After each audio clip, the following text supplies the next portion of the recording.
All right, so the main reason why Ryan Dunn is here is because my sweet ass. I've heard probably the greatest story ever, and I can't believe it happened so long ago, and I just heard it now. Basically, he managed to ruin his relationship with his girlfriend, completely ruin his next business career move, and ruin a boat. I love the boat doesn't coincide with those other two things. So let's get started. It was New Year's, and you were in South Carolina, was it? It was North Carolina. And go on, because this is fucking great. This is an old relationship? Yeah. No, this is years ago. This ain't current. No. I'm still holding on to my current relationship because she has bad taste in men. But, no, this is years ago, and I was with an ex-girlfriend. And at the time, I was working as an audiovisual consultant, doing like theaters and audio setups and stuff. And a guy was opening a new chain of entertainment centers, and he hired the company that I worked for to do the audio. So I went and did this like a couple towns from here. It was like Newtown Square or something. And I wired up his whole stereo system in his, entertainment center, like arcade games and, foosball. Man, you're crap. good. You're going to run the show. Yeah, Why don't yeah. you come down to my boathouse in North Carolina? I'll make you president of the company. Before that happened, we agreed that he would get rid of the hiring the company to do it and just hire me to do it. So I was going to be the head of his audiovisual department for this new national corporation, and I was all gung-ho, and I had a boner for 3 months. So here I am, expect to do 3 more buildings in the next 2 months, and New Year's Eve is coming up, so he invites me and my girlfriend down to his new cabin that he built in North Carolina on the lake. So we get down there, New Year's Eve, the morning, and we go out on his boat. We're like jet skiing and stuff. It's cold though, so like there's a little bit of ice in the like little back areas and stuff. So we went out, and so I guess technically we weren't jet skiing, but other people were. But it was cold, and so that night I ended up being introduced to moonshine. Yeah, a little thing called moonshine, and they basically took cherries and cherries and peaches and soaked it in moonshine. You just eat them. So I was hungry, so I ate just a shit ton, and eventually got plastered, and the rest is hazy, but all I know is in the middle of the night, after the ball had dropped and everything had calmed down, I still wanted to party, and I saw a fire across the lake. We were on a lake. Wait, he let you drive his boat for the first time. That day, yeah, I already said that. We went out on his boat that day. His new boat. It was like and a you four-winds. were driving it, so... Yeah, I knew what I was doing. Yeah. And he had... So that night is maybe like 3 or 4 in the morning. Everybody's passed out, and I see a party across the lake, and I didn't know how to walk there. So, so I decide to go down in his boat and try and get to the other side of the lake. Even if I got to the other side of the lake, they didn't have a dock, so I would have just had to dry boat it up onto their beach. But at that point... Was this during your blackout? Oh, yeah. I don't even remember all this, but it slowly came to me over the course of the last few years. Driving through ice. Well, we were back in this little, like... In the middle gully. of the night. There was ice that accumulated, and I figured we went through it earlier in the day so I could get through it that and time. he was sleeping at this point. Everybody was sleeping. There wasn't light in sight except for across the lake. Everyone's sleeping except Dunn. And I can hear faintly across... Wasn't your girl with you, though? No, she was asleep, too. You were just, like, alone, and she was already annoyed drunk, with me. and like, oh, look, a party across the street, and I know how to drive the boat. It wasn't across the street. It was across the lake. And all I could hear was like, ooh, ooh, like just like hooting and hollering, and I wanted to be in that. Apparently, I found out later on that she had already been mad at me up until that point, and that's why she wasn't with me. She was awake in the room just planning her, escape from my wretched hands. And so I decided to plow through the ice with this fella's new boat, and I didn't make it, apparently.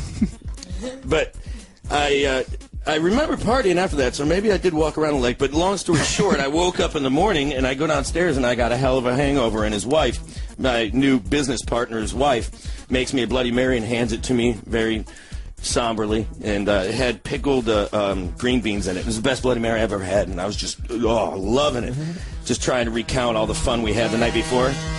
So I see my new business partner sitting in his chair looking off into yonder, whatever. I don't know what he was looking at, but I was like, man, this is a great Bloody Mary party last night. And no He answer. wouldn't even look at your face. No, he wouldn't even turn around. So I'm like, oh, man, we made some regrets. And then after a while, I'm like, are you really that hungover?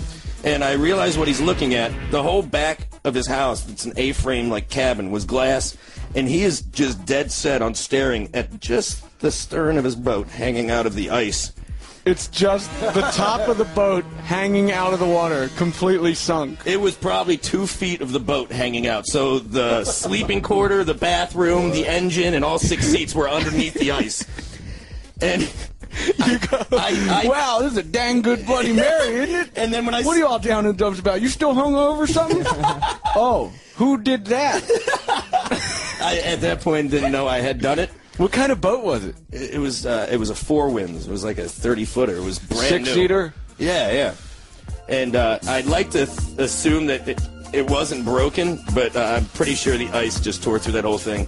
So I went upstairs and then get yelled at by my ex-girlfriend at that point, who I still had to drive all the way back to Westchester That with. must have been the suckiest ride. What is it, like 20 hours? No, it's like 12, but 12 of the worst hours ever, because she didn't even find out at that point until she went downstairs that I sank the boat, and then she hated me to begin with, and then I was a pathetic loser who just ruined my career. Tell me what the 12-hour drive was like. I listened to the Ramones over and over again and looked out the window, and she did the same thing. The other window. And you didn't speak at all? I never spoke to her again. I dropped her off at her house. You drove 12 hours without speaking. Yeah.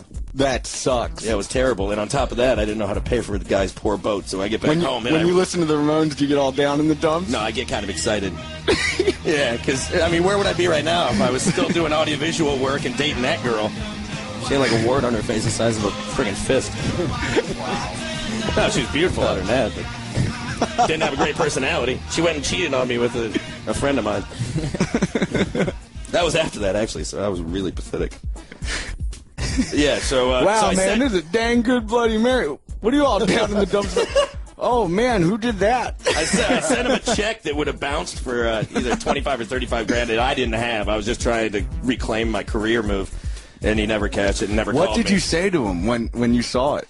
I said sorry as I was walking up the stairs to get my baggage, and then And after you that, I had never no said clue when anything. you woke up what had happened. But as I was walking away, I realized I had sank the guy's boat. But I was kind of laughing to myself because I remember being at the party after that. So I didn't care enough about the boat to go and let him know. I had found my way from the ice back onto the shore. Yeah, that's what I was wondering. Well, the ice was so thick that I must have just walked on it. You were blacked out on moonshine, riding a boat by yourself that wasn't yours through ice. Yeah. Yep. That would be it. To You're get to a probably just party full of people I don't know without a dock. Chopping through rough-ass ice, just like, woo, yeah! Fucking rocking and rolling, woo! I like to picture myself with a tie wrapped around my head, my shirt off, hand in the air, booze in the left hand. By yourself. Yeah, just having a one-man party. Everybody's asleep. It's 2 in the morning, and you decided that it was a good idea to grab your moonshine bottle, hop on somebody else's boat, and chop through ice to a party that you weren't even invited to. But now picture me, because I was eating moonshine cherries, picture me with big red lips. And you probably just saw like a fire with a few people chilling like all the way at the end of the lake, like, neat, a party. Imagine if I would have made it over there, they just see a boat come and capsize on the back porch. Just right up onto the sand. Because I didn't know how to stop the thing if I did get going. I just floored it up there and then tried to get a beer from Sing Kumbaya. You probably saw more people. You probably cross-eyed that night. Oh, it was awesome. Dude, just picture driving like just from here to New Hope with after something like that happened, and like even that 1.5 hour drive would suck shit. You had to do it for 12. That fucking sucked. I didn't get any roadhead on the way home. I tried. Just kept on slapping my hand away. Man, you should have just bought her a plane ticket so you could enjoy the ride more. I just wrecked somebody's boat. I didn't have money to buy a plane ticket. No, it's true. I was worried about going home and mowing lawns. When was this? What about when you were Like 8, maybe. What about when you had to like stop to get something to eat? Did you even like sit together? Hell no. She didn't look at me the whole time. I don't think we've made eye contact since then. That sucks so bad. Well, no, I had a TV in that car, so that little crappy TV thing. Mm-hmm. So I think we just watched, listened to Ramones and watched PlayStation or some crap. I don't know. I don't remember it being that bad because I didn't really like her at the time, so I didn't care that she wasn't talking to me. I was just more worried about my business career being destroyed by a sunk boat. Fuck yeah, Ryan Dunn in the house. Everybody see a leprechaun, say yeah! Yeah! What up? Ryan Dunn. You should check out my new show on G4 called G4's Proving Ground. Premieres June 14th. While I'm here, I should tell you some of my favorite clips currently on YouTube. One of those would be Baby Trash's bar in Las Palmas. Hysterical. This is what happens when a wife leaves her husband alone at home with their daughter for too long a time. The effort alone put into this clip is worth watching. My God, hysterical. Another good one would be Remy Gaillard. Disco Elevator. A lot of his stuff is funny, but Disco Elevator in particular makes me laugh hard. I think because of the musical choice. And he does an awesome spin dance thing. It's awesome.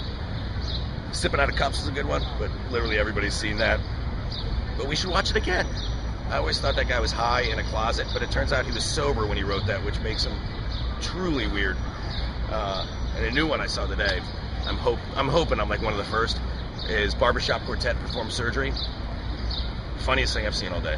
I just watched it again over there in the park, laughed my ass off.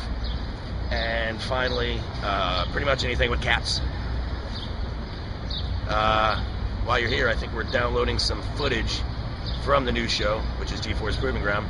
So I think you can watch Benji, who's a random PA. He pukes on our audio guide after we go on a carousel. And it was a strange looking puke. I've seen puke. I know puke. Never seen puke like this. This is a new level puke.